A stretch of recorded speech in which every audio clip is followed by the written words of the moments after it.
Hey everyone, this is DWS Darius and welcome to another day in the fish room. So I was down here today moving some fish around. As you can see, we now have this bass in this aquarium. He was upstairs, but I'm trying to get this guy to eat prepared foods. He used to eat live food, so I brought him down here and I'm hoping that in this aquarium, first of all, I could easily feed him. This is a smaller tank, so I could just get to him a little bit easier. And also he sees his competition. He sees that he has some big boys. Actually, when I first brought him down here, I put him in that tank just to see if he was big enough, but that big guy definitely could have swallowed him. So he had to come over here. But while he's over here, look at him. I'm not sure if he's looking at me or if he's looking at them, but maybe he could see them and maybe that may cause him to want to eat prepared foods. Now I also took out my pair of convicts that were in this aquarium, and that's because these 10-foot barbs were forced to stay in this corner because the convicts were just overprotective. Took out the male and female, put them upstairs in my 210. I did leave the babies in this aquarium. They were alive for a week, which was awesome because they were surviving with these 10-foot barbs and with the red devil.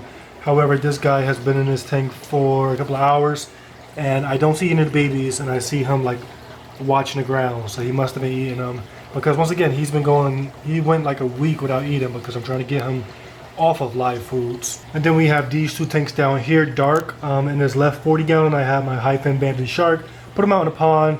And then in this tank we have 5 fish growing out. We have my Oscar, we had a tilapia, we had a convict that I found in a filter, the female jaguar dovite, and then the black belt.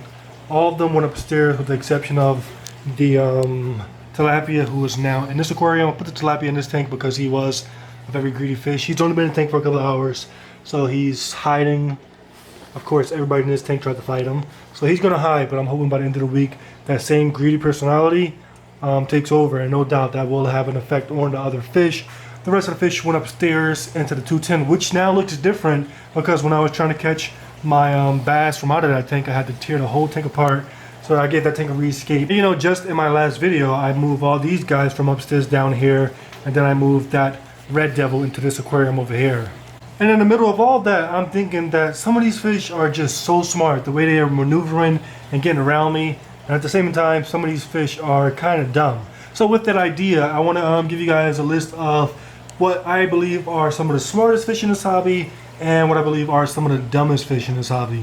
Now, of course, this is based on my opinion, and I'd love to hear your opinion in the comment section below. But yeah, this is based on my opinion, so don't feel any type of way if I say something that you're against. And also, this is based on my experience. So I'm going to list the different groups of fish. I'm not going to go into specific types of fish because we could go on all day. Instead, I'm going to talk about the different groups of fish that I've kept. Okay, so based on my current fish room and all my aquariums that I kept in the past, if you follow my channel, you could go ahead and check out the different tanks that I had in the past. But out of all the fish that I've kept, the most popular group are cichlids. And when I say cichlids, I'm talking about all from Central America to South America to Africa. All cichlids are in this category, and that's one group of fish that I kept. After that, I think barbs are the second biggest group of fish that I keep. And when I talk about barbs, I'm talking about anything from tiger barbs to 10-foot barbs, all the way up to koi and carp, because they are all in the same family. So I'm going to count that as another group. Quick correction, I call the group of fish barbs. Barbs are a member of the family, but the family is the Cyprinidae family. And this includes barbs, like I said, koi, minnows, danio, and such fish. The third group and the third largest group of fish that I kept was Characin. Characin including any type of tetra, silver dollars, my flag topper Cichlids. Those are the third largest group of fish that I kept. I think after that, the rest are all balanced out. They include loaches. You know, I have my clown loaches. I kept yo-yo loaches, different types of catfish. All my tanks have some type of catfish in them, even though I'm not a big fan of catfish. Whether it's a pleco or a regular swimming catfish like that shovel nose back there, all my tanks have some type of catfish. Live bearers, I've kept platies, I've kept guppies, I've kept mollies. I have a bunch of mosquito fish in my backyard pond. Labyrinth fish, those are fish like gourami or betas, and oddballs. Oddballs, that make up a huge portion of fish, and I'm probably not going to go too much into oddballs because they're just so different, like one of which is right here, this ghost knife, and then I have fish like my silver datinoid over here, and then this thing has a couple of oddballs. I have this Polypterus and a Cheri, a couple of oddballs, but like I said, oddballs are probably not going to be too much included because Oddballs are a bunch of different types, a bunch of different groups of fish that are just too many to actually make their own list, and too few that I've collected to actually make their own list. So I just toss them in that oddball collection. Now with that list of fish, I want to go ahead and rank these guys from my experience, the smartest to the dumbest. Now first thing, I'm going to go ahead and knock off the oddball list, and that's just because oddball in itself is not a category of fish. It's a description of a fish, but it's not an actual category. These oddballs have their own families, like this knifefish is in the family group of knifefish. Back there is the polypterus. I haven't kept enough knifefish to give them a review. I haven't kept enough polypterus. I haven't kept enough perches, which is the family of the datinoid. So I'm just going to categorize those as oddballs, and they're getting knocked off this list. Now that leaves 7 groups of fish on this list, and of those 7, I've had a fair amount of experience with all of them, and I'm pretty sure most of you guys have seen or heard or just know something about these fish, because these are pretty much the main fish that make up the freshwater portion of the hobby. So of all those groups of fish, which one do I believe is the smartest? Well, if you look at my tanks, I'm pretty sure you could guess, and it is cichlids. I believe out of all freshwater fish, cichlids are the smartest. And just looking at the behavior, they demonstrate it every day. So first off, the fact that cichlids like to design their tanks. They are some of the only fish that actually like to manipulate their aquarium to make it a little bit more comfortable for themselves. I have a few examples. We have over here, the big red devil. You see this giant hill of gravel. I did not put that in there myself. He went and he dug out this little corner to himself, customizing his own little man cave. After that, we come over here and we have another situation. The resident isn't home, but this right here was full of gravel. It was just a rock laying on a stick with gravel underneath it. But my pike cichlid back there, he went and he dug it out to make himself a nice home. And that's one of the ways that cichlids show their smartness.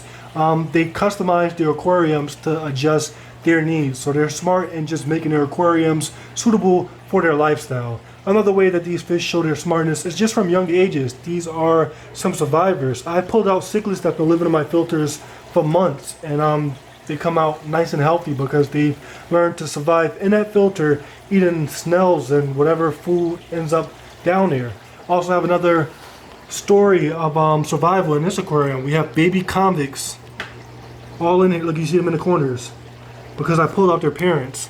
They are in this tank with an apex predator and they're surviving. They may not last long, but seeing these guys as infants in this tank surviving, pretty smart. And another token to their smartness, which is kind of one that I don't like, but it does show how smart they are, is with their aggression.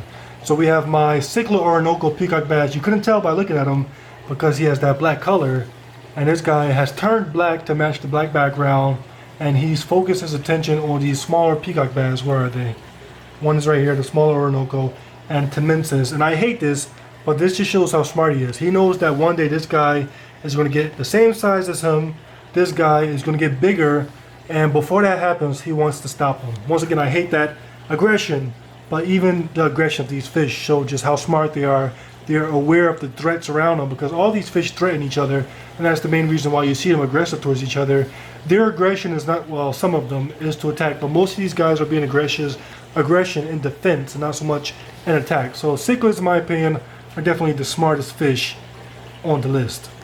Now with cichlids at number 1, who is number 2? So in my opinion, the second smartest group of fish in this aquarium hobby are the Labyrinth fish.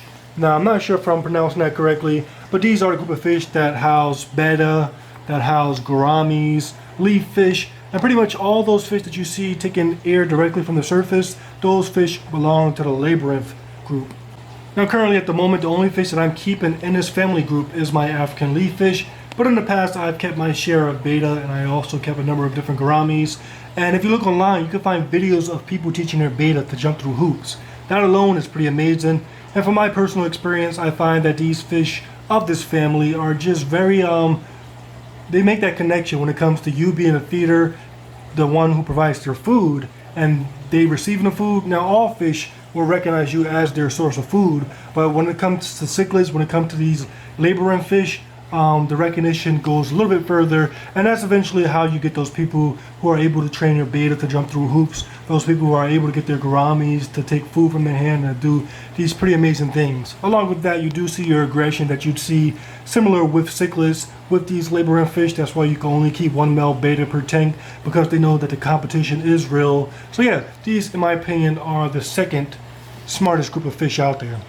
So yeah, I believe that cichlids and labyrinth fish are definitely going to be your smartest fish in this hobby.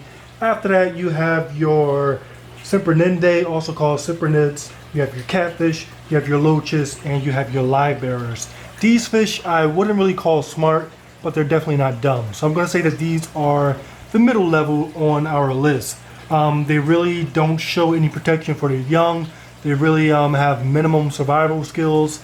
They're average fish in my opinion. They're just surviving off of instincts. When it comes to cichlids and labyrinth fish, it seems like they go a little bit further than instincts because they're able to adapt a little bit better to this aquarium life. But these other fish, I believe they're just running off of instincts, and that is your barbs, that is your catfish, those are your live bearers, your guppies and all that. Those fish are in the middle, and yeah, they're not smart, but at the same time they're not dumb. They're relying completely on instinct. And finally, the last fish on the list that didn't make it into the smartest group, and they didn't make it into the average group, these are your Characins. And in my opinion, these are some of the dumbest fish in the hobby. Now, I'm sure a lot of you don't like hearing me call a group of fish dumb. I'm probably going to get attacked in the comment section below. But of course, I don't really mean that these fish are dumb when it comes to the actual definition. I just believe that these fish are least suited out of all aquarium fish for aquariums. And not so much that we can't take care of them in tanks, but we just can't provide their proper needs. And once again, these Characins include your tetra, they include your silver dollars, your pacu, your piranha. This flagtail right here is a Characin. And the thing is, all these fish have something in common, and that's that these fish need to be kept in large schools. Now when it comes to keeping tetra, I like to tell people keep 5 or more, but honestly this is nothing compared to the groups that they live in the wild. In the wild they live in groups of hundreds, and in those large groups they respond based on each other, and they're all moving as one unit. Now when we put these fish in aquariums and we keep 1, 2, 3, 4, even 10, that's nothing compared to their natural settings. It's nothing compared to their natural environment. So they're relying on instincts, and it's just not working in aquariums. And sometimes they look dumb. And that's really the main reason why I'm making this video. I'm upstairs trying to catch this guy from out of my 210. And I was annoyed because every time I put the net in the tank, the silver dollars would dive right into the net. I'm trying to catch this fish, and the silver dollars are non-stop going into the net. And it's not just with the silver dollars. I've had this experience with a lot of my different tetra. And it's just because these fish naturally panic. Their defense is to panic. And when you have them in a tank with just 5 of them, it looks dumb. But in the wild, that panic saves their life because there's hundreds of them and they're all moving as a unit, and it scares away predators and it works for them. So yeah, I believe that because most of us are unable to provide the natural conditions for these Characins, they look like the dumbest fish in the hobby.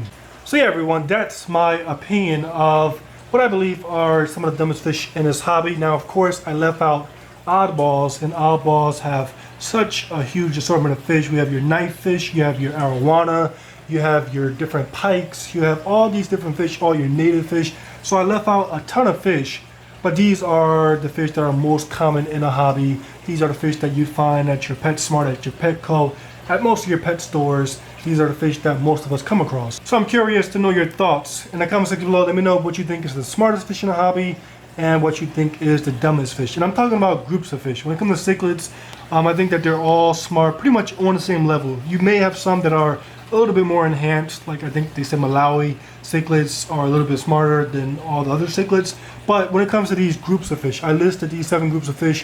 Which one in your opinion is the smartest group?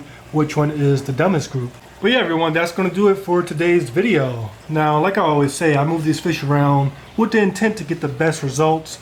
This tank over here is overstocked, but hopefully with this overstockedness, I could get some calming down of this aggression. And I am seeing a little bit of a calm, although the Oscar just had like a, look at him now, flaring at the peacock bass. The Oscar is having some problems with these mood swings. If this guy would get out the way, look at his face. Tore up. He just was like this a couple of months ago. He got better, and now he's tore up again, and that's because he get in these moods and just starts ramming into stuff. But yeah, I moved these fish around, hoping for the best results, hoping that this guy sees this guy watching him and wants to grow, hoping that these guys encourage this guy to come out more. This guy, he's just doing his thing. He's going to be a solo boy for all his life. But yeah, that's it for today's video. Hope you guys enjoyed, and I'll catch you guys on the next one.